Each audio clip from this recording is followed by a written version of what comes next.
બોલાયો અને શું કહેશે ચેક નહીં ગયો ને તો તમને રાતોરાત સળકાવીને આપશું આવી અમને બળજબરી કરશે એની ઓકાત કઈ છે તો ત્યારે મોદી નહીં જોતો તો ક્યાંય બેઠો એ છાપરામાં મારી નાખશું અમે ચાલી નાખશું સમજી તમે નહીં લેવા અને આ વસ્તુ અમે બીએસએસ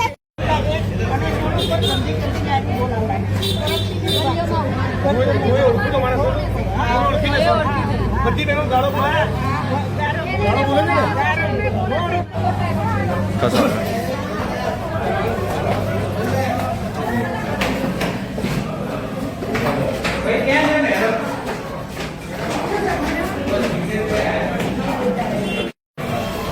આ બાજુ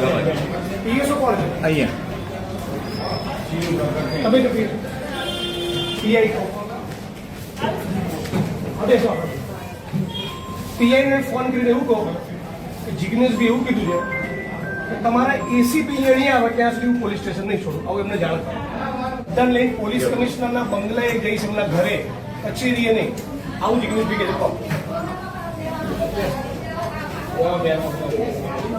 છે તમારે કોઈ ભાઈઓની પણ રાહ જોવાની નહીં તમારે સીધું પોલીસ સ્ટેશન આવી જવાનું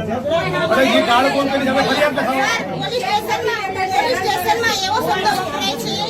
તમારી ત્યાંની મેટર છે ખૂન ખરાબા થઈ ગયો હોય તો મારી પાસે આવો તો હું એનું સોલ્યુશન હલ કરી શકીશ તો અમે કોઈનું ખૂન કરીને પછી આવી તો થઈ શકે બીજું તો આનો કોઈ હલ નથી અમારી મારા મારી કેસ હું કઈ વાતમાં જાણતો નહોતો મારું નામ મારામારી કેસમાં તમારું નામ લખાવ્યું મારામારી કરે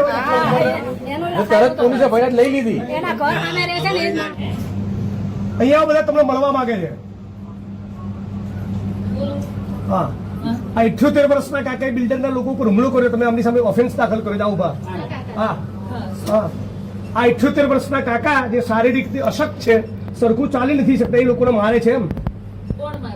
તમે એફઆઈઆર દાખલ કરી છે આપની વિરુદ્ધમાં અરે તમે એફઆઈઆર કરી છે આમની ઉપર આરોપી બનાવી દે બીજું આ બિલ્ડરોના માણસો બધાને અશ્લીલ ગાળો બોલી દે છે બધી બહેનોને તમને અગાઉ ફરિયાદ કરી છે લેખિતમાં પણ ફરિયાદ આપેલી છે લેખિતમાં ફરિયાદ આપેલી ફેબ્રુઆરી અત્યારે તપાસની એફઆઈઆર કરો અત્યારે અત્યારે હાલ જ એફઆઈઆર દાખલ કરો કે ગાળો બોલી છે તમને અશ્લીલ બોલી છે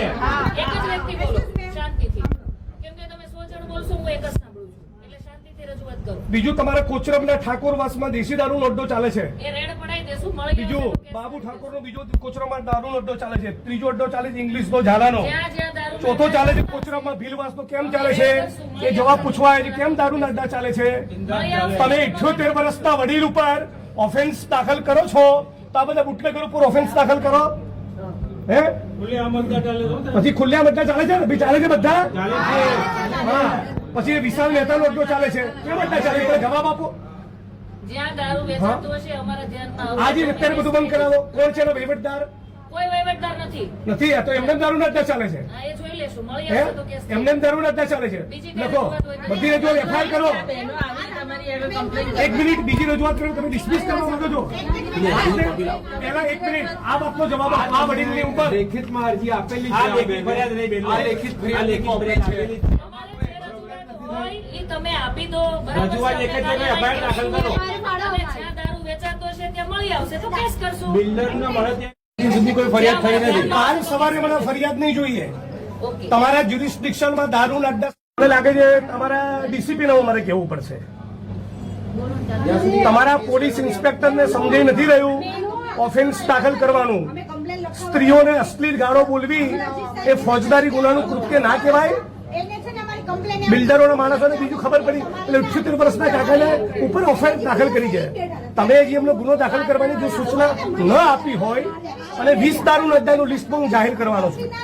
તમારે ન કરવું હોય તો ડીસીપી ને ત્યાં જવું તમે મને ના પાડી દો તો હાલ ફોન મૂકીને ડીસીપી ને કહું ના અત્યારે હાલ તમે પેલા પાલડી પાલડી પીએને તમે સૂચના આપો 5 ફેબ્રુઆરીથી ફરિયાદ આપી છે એફઆઈઆર કરે એમાં હું એફઆઈઆર ની કોપી લઈને પછી જઈશ તમે એમને આદેશ કરો તમારાથી ન થઈ શક્યો તો મને પ્રેમથી ના પાડો તો સીપી ના ઘેર જવું ઓફિસ નહીં જવું ઘરે જઈશ નીકળજો અને બેન આપણને એકદમ વિનંતી અને શિસ્ત ભાષામાં કહું છું આવતીકાલ સાંજનો સૂર્ય અસ્ત થાય ત્યાં સુધી તમારા જ્યુરિસ્ડિક્શનમાં દારૂ જુગારની એક વસ્તુ મનાઈ બધાની વચ્ચે કહું છું 4 તારીખે 11 વાગે ડીસીપી જોન સાથની કચેરીએ તમારા સસ્પેન્શનની માગણી લઈ જઈશ હું કહું એટલે કરવું જ ટેક ઇટ બી સિરિયસલી અને કોઈ પણ માણસ તમારો સ્ટાફ ઊંચા અવાજમાં બિલકુલ વાત ના કરે કેમ જિગ્નેશભાઈ આવ્યા હતા કોઈ ટણી બની ના જોઈએ ઓકે દાદા આવી ગયા